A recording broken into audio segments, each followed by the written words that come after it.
এই দেন পাকেটটা লাইছি। আসসালামু আলাইকুম, কি অবস্থা সবার, কেমন আছেন? আমরা যারা বিদেশে মনে করি যে বিদেশ খালি সুখ, ঠান্ডা মাথায় বসে থাকবার কাজ করব, ঠিক আছে, মাঝে মধ্যে ফ্রি টাইমে পাওয়া যায়। বিদেশের একটা জিনিস সুন্দর আছে যে এটা হচ্ছে কি শিডিউল মতো টাইম পাওয়া যায়, যে এখন কাজ করবেন, এখন ঘুমাইবেন, এখন খাইবেন, এরকম পাওয়া যায়। কিন্তু হাউস ড্রাইভার আইলে এরকম একটু বেশিও পাওয়া যায়, অনেক সময় এরকম একটু কমও পাওয়া যায়, এই আর কি অবস্থা।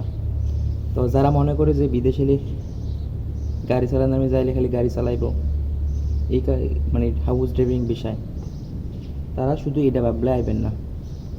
অনেক রকমের কাজ করতে হয়, যেমন যদি মাঝরাত হয় ছোটোখাটো, এটাতে একটু অল্প অল্প কাজ করতে হয়, বেশি না, এত আবার বেশি পরিমাণের না। তুমি যে কাজ কখনো না করছেন এগুলো করতে হয়। এই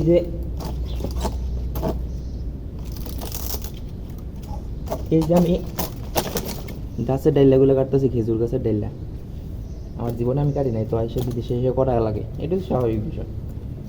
কিন্তু বিদেশে তো সহজ না, অনেক টেনশন, অনেক কঠিন। এই ডাইলাগুলো কাটতেছি, কালকে আমার কইছিল এই ডাইলাগুলো কাইটা লাওয়ার জন্য, নিচে যেগুলা বেশি হয়ে রয়েছে, এই আর কি। তো যারা বিদেশে আইবেন হাউস ড্রাইভারের বিষয়, তারা সব কিছু বুঝে শুনে আইবেন, কিন্তু কাজ করা লাগবে। বিদেশে আসার আগে সমস্ত কিছু ডাইরেক্টলি আসতে পারলে ভালো মানুষের মাধ্যমে সব কিছু বুঝে শুনে আসবেন। আমি আসছি আমার কাকার মাধ্যমে আসার কারণে আমি আমার জীবনের সবচেয়ে বড় ফেসিলিটিস পাইছি, যা আপনারা হয়তো অনেকে পাইতেন না।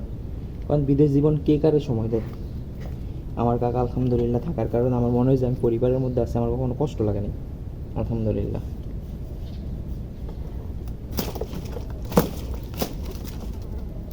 আর বিদেশের মধ্যে আসার এখন সবচেয়ে ভালো মালিক পাওয়াটা সবচেয়ে ভাগ্যের বিষয়।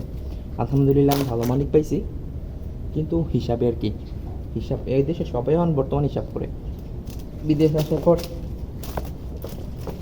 বেতন জায়গা করে ভাইবা চিন্তাইছিলাম, তা পাই নাই, তার থেকে কিছু কম পাইছি, তো এই কারণে একটু মনটা হয়েছিল। কিন্তু আলহামদুলিল্লাহ ধীরে ধীরে ঠিক হয়ে যাচ্ছে। এই বিদেশের অবস্থা, সব কিছু মনের মতো মিলে না, মনের মতো বানাই নিত। দোয়া করবেন যেন মনের মতো সব কিছু বানাইতে পারি ইনশাল্লাহ। খেজুর গাছের কাঠ আর গায়ে খাইতে খাইতে অতিষ্ঠ হয়ে যাওয়া লাগে বিদেশের জীবনে।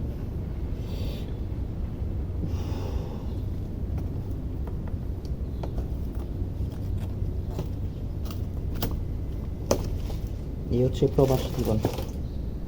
আর এই প্রবাসের মধ্যে এত কিছু করার পরও কত টেনশন পাওয়া লাগে, কত মানুষ এদের স্ট্রোক করে মরে যেতেছে, কত রকম কষ্ট পেয়ে মরে যেতেছে। আল্লাহ সবারে ভালো রাখুক, জান্নাতবাসী করুক, সেই দোয়া করি।